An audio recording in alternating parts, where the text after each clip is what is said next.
The first person in the Gospels to say out loud who Jesus really was not a disciple, it was not a priest, it was not his mother, it was a demon. Picture the scene: a synagogue in Capernaum, a fishing town on the north shore of the Sea of Galilee. It is the Sabbath. The room is full. Jesus is teaching, and people are leaning in because he does not talk like the scribes. He talks like a man who knows. And then a voice tears across the room. Not a question, a scream. A man on his feet, shaking, and out of his mouth comes something that is not him. "Well, what do you want with us, Jesus of Nazareth? Have you come to destroy us? I know who you are, the Holy One of God." Everyone in that room knew the man. Nobody in that room had said those words. Well, the thing inside him had. Here is what most people miss about the demons in the Gospels. They are never confused about Jesus. The crowds are confused. The religious leaders are confused. His own followers spend 3 years confused, but the unclean spirits, the Greek is akathartos pneuma, a spirit that pollutes, that makes a person unfit to stand before God. The unclean spirits recognize him on sight.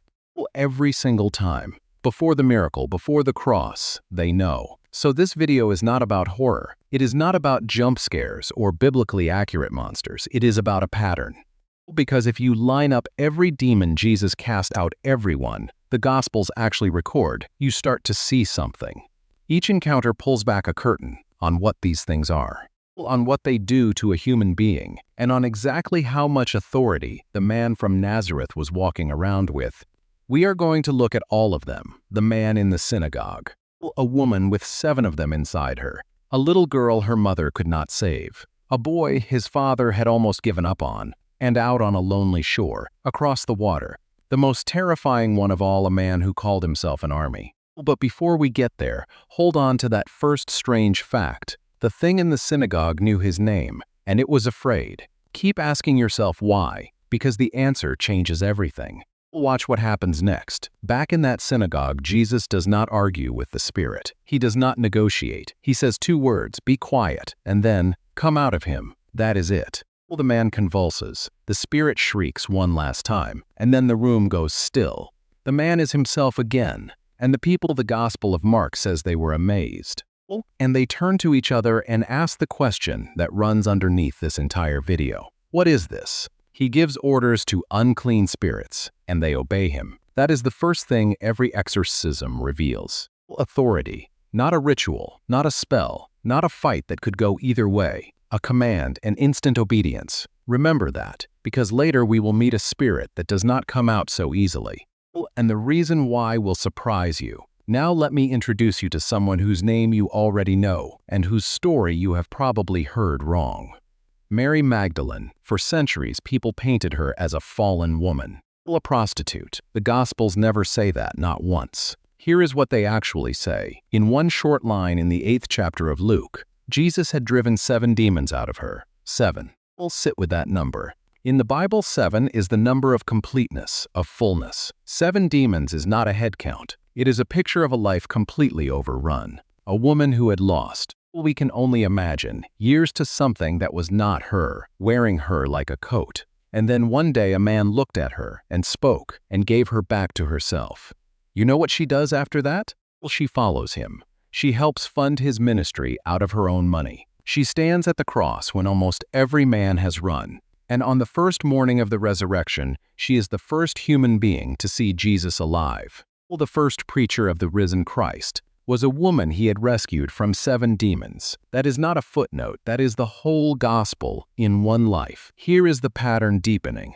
The first exorcism showed us his power. Mary shows us his purpose. He does not just evict the darkness, he restores the person.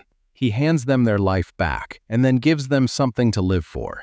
And I want you to hold that against how you have probably heard this word possessed. It sounds like a horror movie, but look at what the Gospels keep showing you. The Greek word is demonizomai, which means to be under the power of, to be worked on by, something outside yourself. It is not about your head spinning around. It is about who is holding the controls. A woman who cannot remember the last time her thoughts were her own. A man who wakes up in a graveyard and does not know how he got there. If you have ever felt like a passenger in your own life, carried somewhere you never chose to go, you understand the Gospels better than you think you do.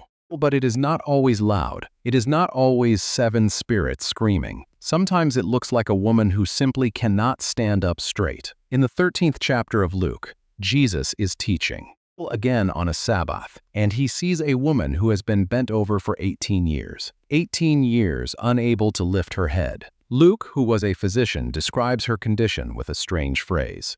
A spirit of infirmity, a spirit of weakness. Here is the part nobody tells you. Not every dark thing in the Gospels announces itself. Some of them do not scream your name. Some of them just quietly bend you.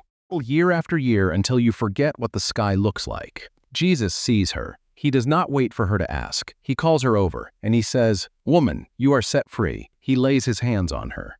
And for the first time in 18 years, she stands up straight. And the very first thing she does with her new spine is praise God. But the ruler of the synagogue is furious. Not amazed, furious, because Jesus did it on the Sabbath, and Jesus turns and calls the woman something no one else in that room would have called her, this daughter of Abraham. He says, whom Satan has kept bound for 18 long years, daughter of Abraham. He does not see a problem to be managed. He sees family that has been held hostage. And that word bound raises a question we have to answer before we go any further. Bound by what? Held by whom? Who exactly is on the other side of these encounters? We will come back to that, but not yet if this is landing for you. If you are starting to see the pattern the way I am seeing it, do me one favor. Subscribe and turn on the bell. Not for me, because what I am about to show you next is the part most people never reach, and it is the part that changes how you read the whole Bible. There is a man out on a shore across the water, and what Jesus does for him is the most extreme thing in any of these accounts. Stay with me. Let me take you somewhere. Jesus almost never went. Out of Israel, into Gentile country, a woman comes to him. The Gospel of Mark calls her a Syrophoenician. She is not a Jew, she is a foreigner, an outsider by every rule of the day. And she is desperate because her little girl is at home with an unclean spirit inside her, and there is nothing a mother in the ancient world could do about that. Nothing. She throws herself at his feet and begs. And Jesus says something that sounds at first almost cold. He tells her the children have to be fed, first meaning Israel, and it is not right to take the children's bread and throw it to the dogs. And here is where this woman does something breathtaking. She does not flinch. She says, "Yes, Lord, but even the dogs under the table eat the children's crumbs." Jesus stops and he says, "For such a reply go. The demon has left your daughter." She goes home, and the child is lying on the bed, free, completely free. Now notice what just happened, because it is easy to miss. He never touched the girl. He never saw her. He was in a different house, maybe a different town, and the spirit was gone the instant he spoke. Distance means nothing. There is no range on this authority. That is new. That is bigger. But the very next account shows us the other side of it, a moment where it looks, for a second, like the power fails. Jesus comes down from a mountain and walks into chaos. A crowd, an argument, and a father at the center of it holding on to the last thread of his hope. His son has had a spirit since childhood. It throws the boy into fire, into water, seizes him, throws him to the ground foaming. And the father says the most honest sentence in the whole Bible. He had brought the boy to Jesus' own disciples, and they could not drive it out. They could not do it. They had done it before. Jesus had given them authority, and this time, nothing. The father turns to Jesus exhausted, and he almost gives up even as he asks. If you can do anything, he says, have compassion on us. And Jesus catches that word. If you can, everything is possible for the one who believes. And the father cries out through tears, I think I believe. Help my unbelief. Jesus commands the spirit out. The boy goes rigid, so still the crowd says he is dead. And then Jesus takes him by the hand and lifts him up, alive, and gives him back to his father. Later, the disciples ask Jesus privately the question that has been burning in them. Why couldn't we? And Jesus tells them, this kind only comes out by prayer. Some darkness does not yield to technique. It yields to a life connected to God. The disciples had the authority. What they had let go slack was the relationship behind it. There is another one you almost never hear about. And it is short, a single verse. A man is brought to Jesus who cannot speak, because a demon has taken his voice. Jesus drives it out, and the moment it is gone, the man talks. The crowd is stunned. They say nothing like this has ever been seen in Israel. One sentence, and yet it tells you the same thing all the others do.